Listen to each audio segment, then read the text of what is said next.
Hi everybody, today it is Wednesday the 3rd of March and our learning objective today in RE is to be able to explain what a range of symbols represent to Christians.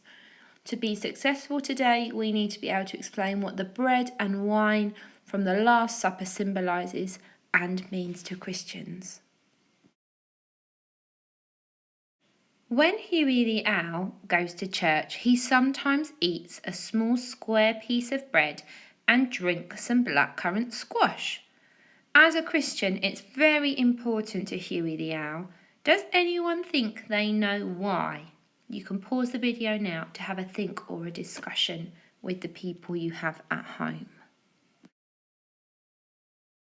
Today we're going to begin to learn about the Easter story. We're going to read up to the Last Supper from the Bible. And the Last Supper is the last meal that Jesus had before he was crucified. As you can see here on this slide, the Last Supper has been represented in many different ways by various artists. The most famous being the bottom right-hand picture that was painted by the very famous artist Leonardo da Vinci. Now, the Easter story begins with Jesus arriving in Jerusalem on Palm Sunday, and Palm Sunday is the Sunday before Easter Sunday.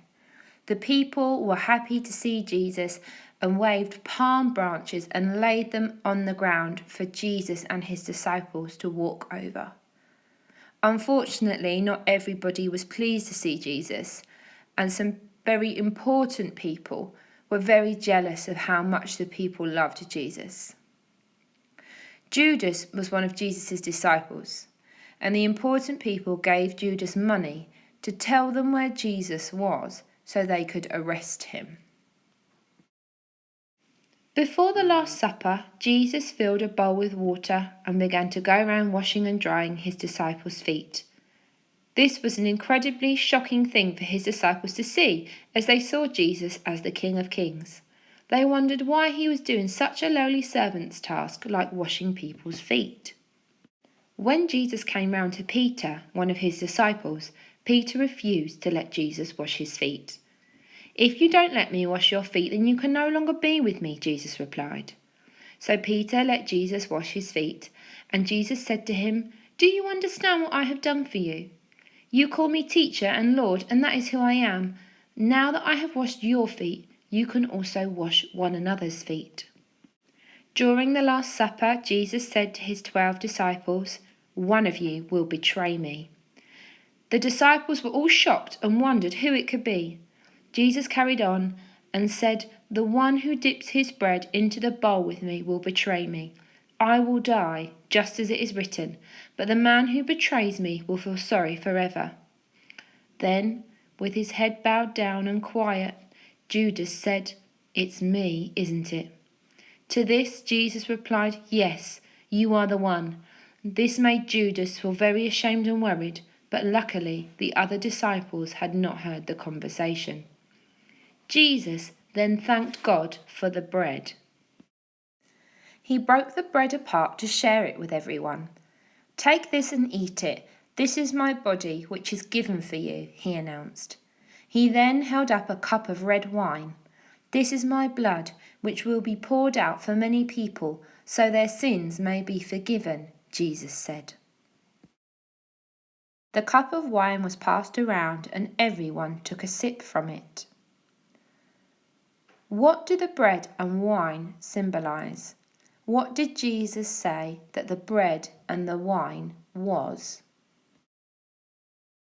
Jesus said the bread represented his body and the wine represented his blood. Think back to Huey earlier, who said when he goes to church he sometimes eats a small square piece of bread and drinks some blackcurrant squash. For Huey, the bread represents Jesus' body and the blackcurrant squash represents his blood. It's important to remember that this day is remembered by Christians and is called Maundy Thursday. According to the Bible, in the story of the Last Supper, Jesus said multiple times that he knew he was going to die. He says to Judas that he knows that Judas has betrayed him. When he breaks the bread and shares the wine, he says that his blood and his body is given to his disciples. If Jesus knew that he was going to die soon, why didn't he just run away? Why did he stay the night instead of leaving? What would you have done if you were Jesus? Pause the video now and have a think. For our independent task today, we're going to imagine that Jesus and his disciples are having their Last Supper today.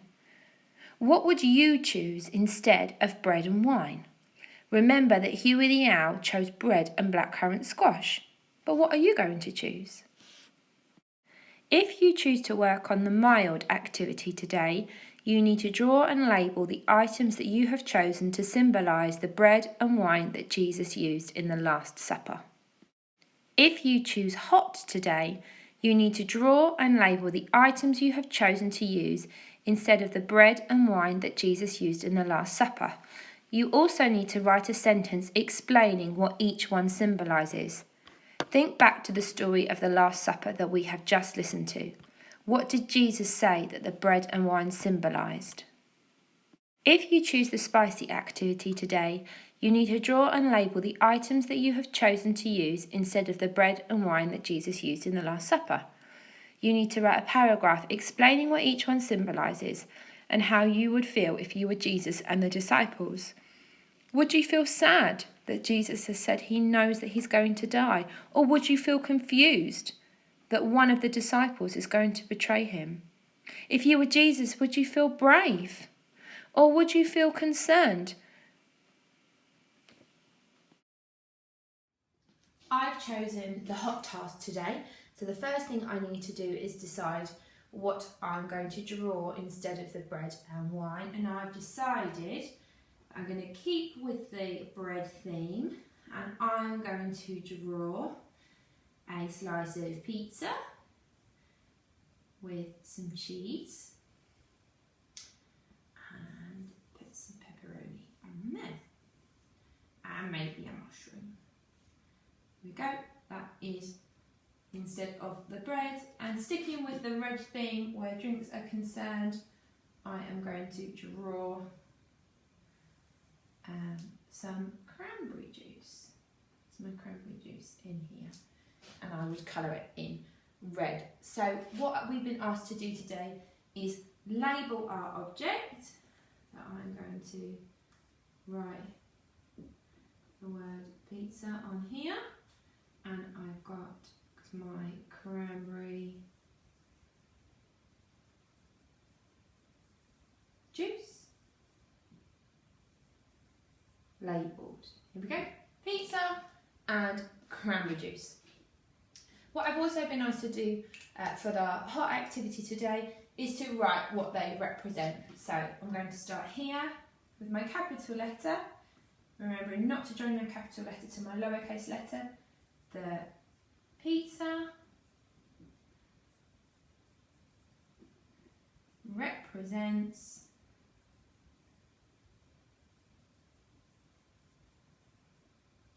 the body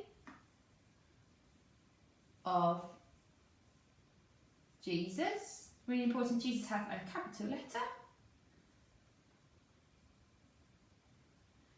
And the cranberry juice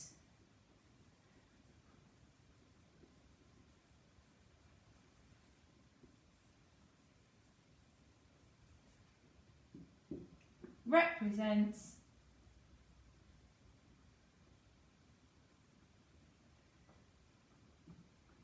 the blood of Jesus. Full stop. Okay, here we go. Here is my example of a hot task. I've drawn my alternatives to the bread and wine. I've labelled them, and I've written a short paragraph explaining what each of them represents. Remember to share your learning with your teacher. We'd love to see what you've come up with today.